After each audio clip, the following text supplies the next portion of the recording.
안녕하세요. 오늘은 비즈니스 전략을 위한 AI 인사이트라는 책을 살펴보도록 하겠습니다.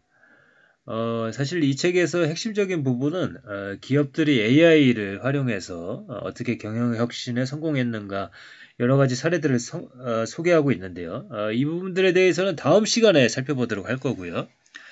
오늘은 이 AI에 대해서 월드 지식 모델이 없다. AI 실체에 대한 냉정한 시각, 신경망과 딥러닝의 한계점 등등을 소개를 하고 있는데 이 부분에 포커스를 맞춰서 살펴보도록 하겠습니다. 이 책의 저자인 이호수님은 최근에 이제 유튜브에서도 영상이 많이 있더라고요. 그 중에 하나가 이제 챗 GPT도 결국 페이크다. 범용 AI는 불가능하다라는 제목이 눈에 띄어서 그 영상을 보게 되었고요. 그래서 이분에 대한 관심을 갖다가 이 책도 읽게 된 것입니다. 그래서 이제 저자 소개를 보면은 한국의 1세대 AI 전문가라고 되어 있습니다.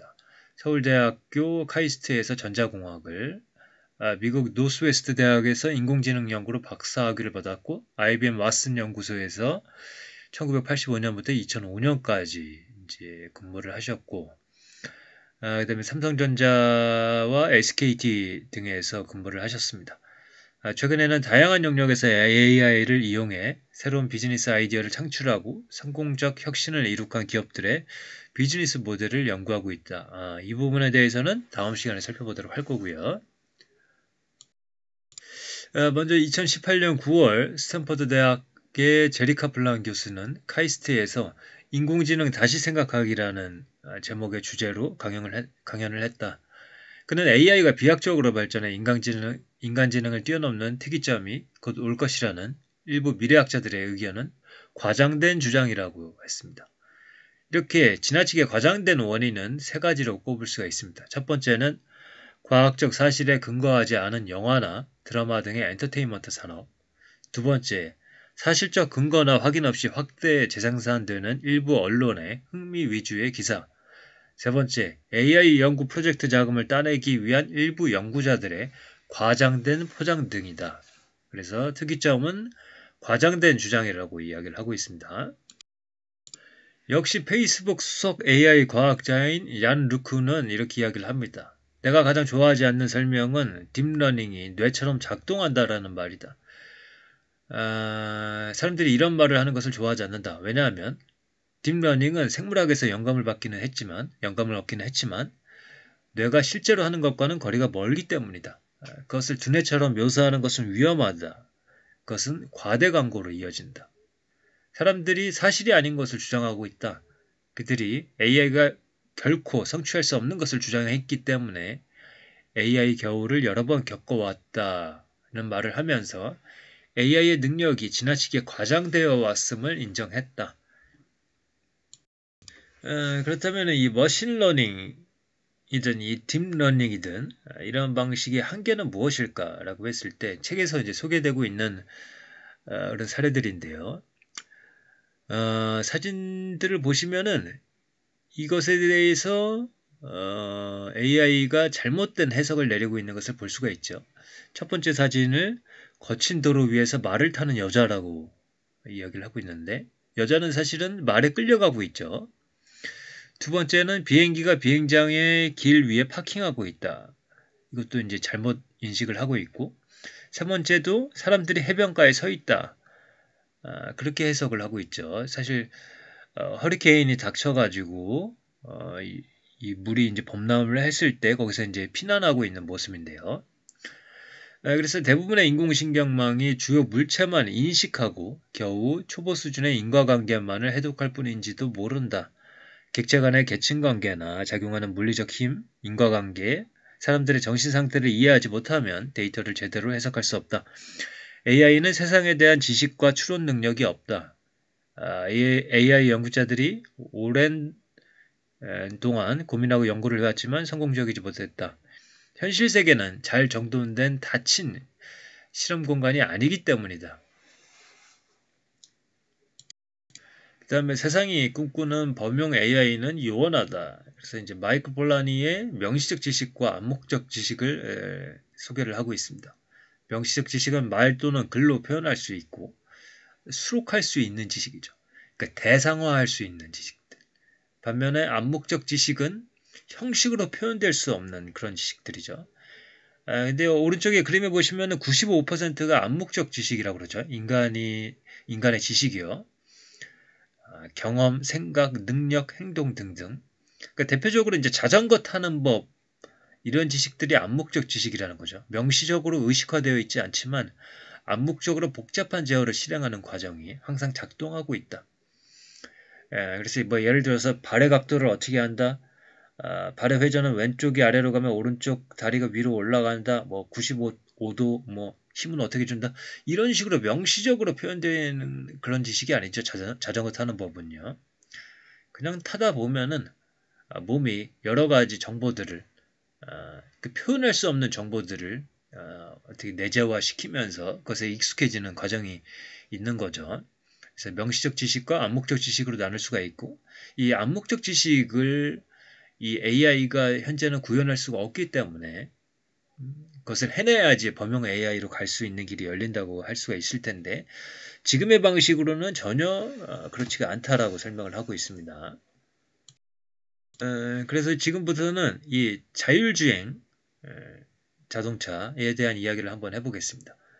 자율주행 트럭 회사 스타스키 로보틱스의 CEO 스테판 셀츠 엑스마어는 폐업을 선언하면서 자율주행차가 왜 성공하기 어려운지를 그림과 같이 설명했다. 먼저 왼쪽의 그래프를 보시면 시간 경과에 따른 지도학습 시스템의 성능 개선 커브를 보여주고 있습니다. 실제 시스템의 경우 학습 시간이 많이 경과해도 성능은 더 이상 증가하지 않는 그런 모습을 보여주고 있죠. 오른쪽에 보시면은 그 자율주행차의 성능과 인간 능력을 비교를 하고 있습니다. L1, L2, L3는 인간의 가상주행 능력을 의미하고 있습니다. 만일에 인간의 주행 능력이 L1 정도라면은 이미 완전 자율주행 시대에 들어왔을 텐데 비현실적이라고 볼 수가 있겠죠. 만일 L3라면은 완전 자율주행은 영원히 불가능할 것이라고 볼 수가 있을 테고요. 그러나 인간의 가상주행 능력이 L2 정도라면은 향후 10년간 엄청난 투자와 개발을 통해 완전 자율주행 시대에 진입할 가능성이 있다라고 이제 추측할 수가 있습니다.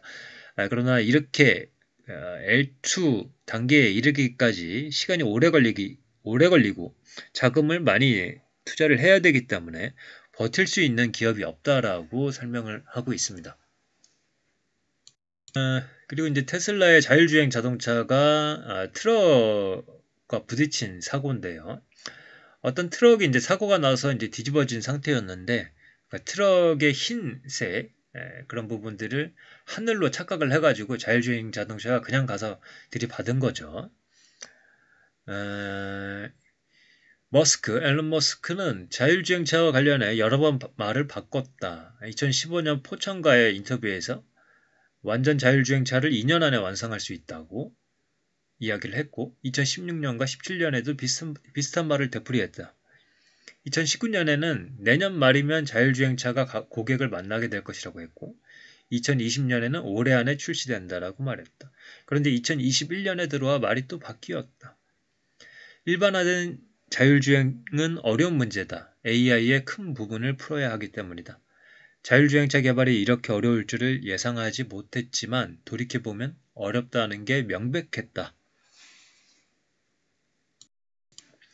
그 다음에 아르테미스 폭스바겐 CEO인 알렉스 히친거는 2020년 1월 라스베이거스의 국제전자제품 박람회에서 레벨 4단계 이상의 자율주행차 시전은 현실적으로 한계가 있다라고 말하면서 그 이상 수준의 자율주행차는 앞으로 등장하기 어렵다. 그것은 마치 화성에 가는 일과 거의 비슷하며 어쩌면 절대로 일어나지 않을 것이다. 라고 말했다.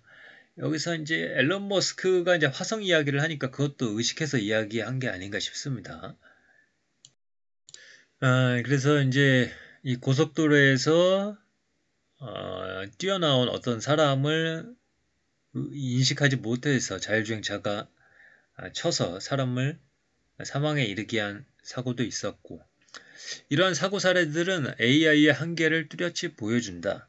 훈련 데이터를 이용해 머신러닝 모델을 만드는 목적은 새로운 데이터에도 자동적으로 잘 작동하는 데 있다.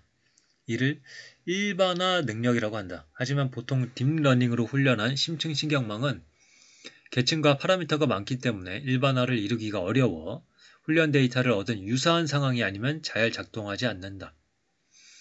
어린아이에게 자동차 사진 몇 장을 보여주며 이렇게 생긴 것들이 자동차라고 이야기해주면 대체로 새로운 자동차도 잘 인식한다.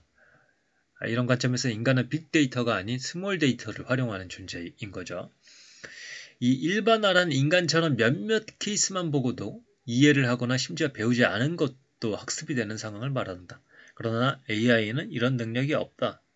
딥러닝은 세상에 대한 지식이나 이해가 없고 단지 입력과 출력의 연관관계만을 학습하므로 일반화에 약하고 상황이 조금 바뀌면 성능이 급격히 떨어진다. 그래서 이런 상황을 타개하기 위해서 이제 예전에 이 연결주의 혹은 신경망 방식에 이런 방식 이전에 이제 기호주의라는 것이 이제 유행을 했었는데 이 방식들을 결합을 시켜야 된다. 이런 주장도 있고요. 그리고 기호주의와 연결주의를 결합시키는 것은 이 모터와 엔진을 결합시키는 것만큼이나 어려운 일이다라고 이야기하는 사람도 있고요. 이 경험해보지 않은 것은 훈련 데이터가 존재하지 않으므로 학습시킬 수 없다. 가령 주행 중 갑자기 어린아이가 뛰어들거나 주행 중 차 위로 돌이 굴러떨어지거나 앞차에서 갑자기 화재가 날 경우 등이다. 이럴 때 현실에 대한 월드 지식을 가지고 있는 인간은 상황을 재빠르게 이해해 필요한 행동을 취할 수 있으나 이런 상황에 대해 훈련을 받지 않은 기계는 어떤 행동도 하지 못한다. 그래서 레벨 5의 완전한 자율주행차는 기대하기 어렵다. 그래서 이 책의 사실 핵심적인 부분은 다음 시간에 이제 설명해 드리도록 할 거고요. 오늘은 사실 최근에 뭐 GPT-3 뭐 이런 것들이 대한 이야기들이 많아서 그것은 이제 좁은 AI고 그것을 통해서 범용 AI의 시대가 바로 앞에 왔다. 이런 것은 이제 착각이다라는 점을 이제 저자가 알려주고 있기 때문에 그런 점이 좀 흥미로워서 오늘은 그 부분에 포커스를 맞춰서 소개를 드렸습니다. 그러면 오늘의 내용은 이것으로 마치도록 하겠습니다. 감사합니다.